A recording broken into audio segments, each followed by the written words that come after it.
Hola, ¿cómo están? Bueno, espero que estén muy bien y ahora vamos a empezar a trabajar cuestiones que tienen que ver con la salud mental, ¿sí? Habíamos estado trabajando un montón de cuestiones sobre la sexualidad en la adolescencia, ¿sí? Sobre lo que tiene que ver con la anatomía de los genitales, con lo que tiene que ver con la respuesta sexual humana y con lo que tiene que ver con los métodos anticonceptivos. Ahora nos vamos a meter un poco con otras cuestiones que influyen muchísimo en la adolescencia. Una de ellas tiene que ver con la salud mental. ¿Sí? La salud mental en la adolescencia es algo que está bastante subestimado en muchos aspectos, porque hay una sobrevaloración de la adolescencia como etapa y está esta creencia de que el adolescente es re feliz. Y bueno, esto en realidad no es tan así. La adolescencia es, les diría que la etapa más complicada de la vida, como lo veníamos trabajando cuando definimos el tema de pubertad, cuando definimos el tema de adolescencia, esta etapa, a ver, de demora social, esta etapa en la que no se es niño pero tampoco se es adulto, esta etapa bastante compleja en la que uno no termina de convencerse con un montón de aspectos propios, ¿sí? Y hay determinadas patologías que tienen fuerte incidencia en la adolescencia, ¿sí? O sea, patologías que tienen que ver eh, con específicamente lo psíquico, lo mental, lo psicológico, ¿sí? Y tenemos un montón de problemáticas que no llegan a ser patologías, pero sí son problemáticas muy prevalentes, que aparecen mucho durante la adolescencia, ¿sí? Una tiene que ver con el estrés, ¿sí? El estrés que puede ser como yo les marqué acá, o estrés postraumático, ¿sí? A partir de haber atravesado una situación traumática.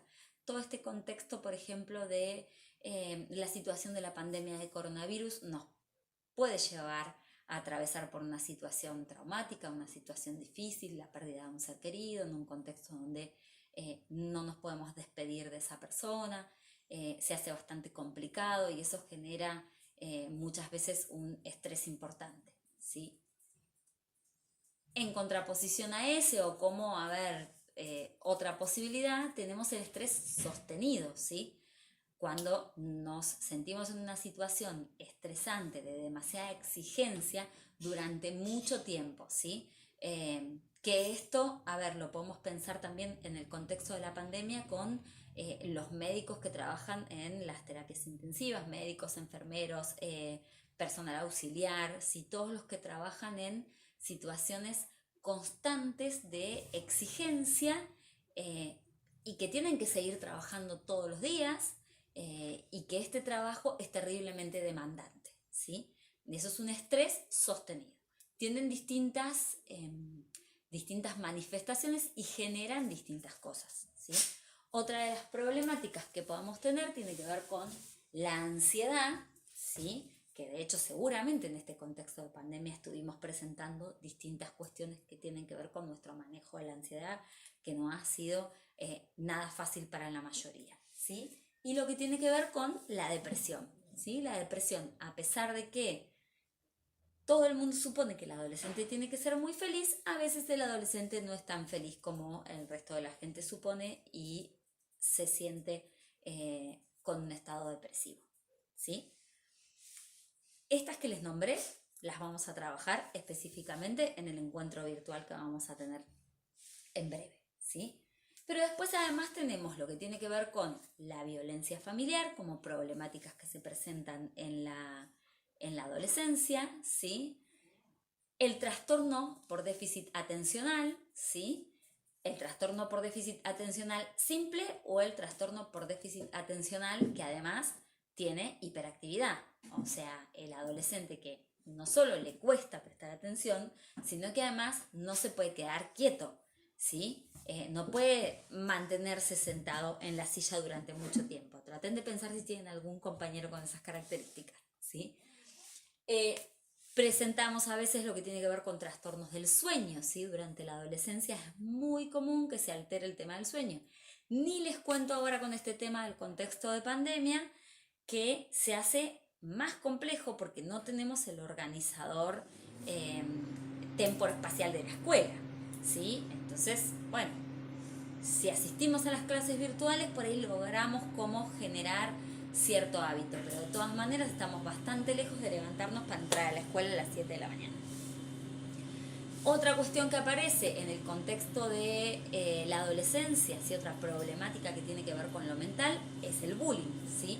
En este caso podemos hablar de ciberbullying, ¿sí? Porque el bullying, con las características particulares que se da siempre, tiene que ver con el contexto de asistencia escolar, con el contexto de presencialidad. Si no estar yendo a la escuela, no tenemos estas características, pero sí puede darse de forma virtual, ¿sí?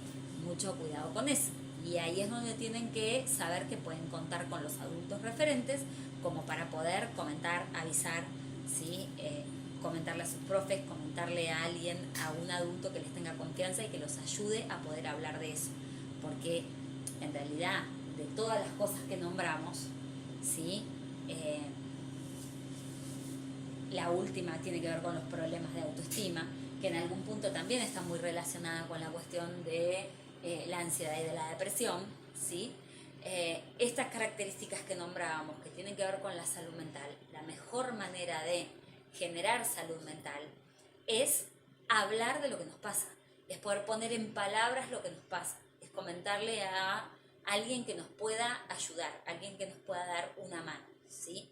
Negar la realidad, negar lo que nos está pasando, negar lo que sentimos, en salud mental es un factor de riesgo, ¿sí? Esconder en salud mental es un factor de riesgo, porque nos termina haciendo mal o termina generando todavía más dificultades. Entonces es muy importante que ustedes sepan que está bueno hablar de estos temas. Yo lo que les propongo, si ustedes quieren, es que me manden mensajitos por el foro, por WhatsApp, por donde ustedes quieran, con los temas que quieren abordar sobre esto, ¿sí? Los primeros, seguro. Pero ¿cuáles son los temas que les gustaría abordar en el encuentro virtual que vamos a tener? Así podemos trabajar todo lo que ustedes gusten, ¿sí? Les mando un beso enorme y nos vemos prontamente para poder ponerle palabras a las cosas y generar mayor salud.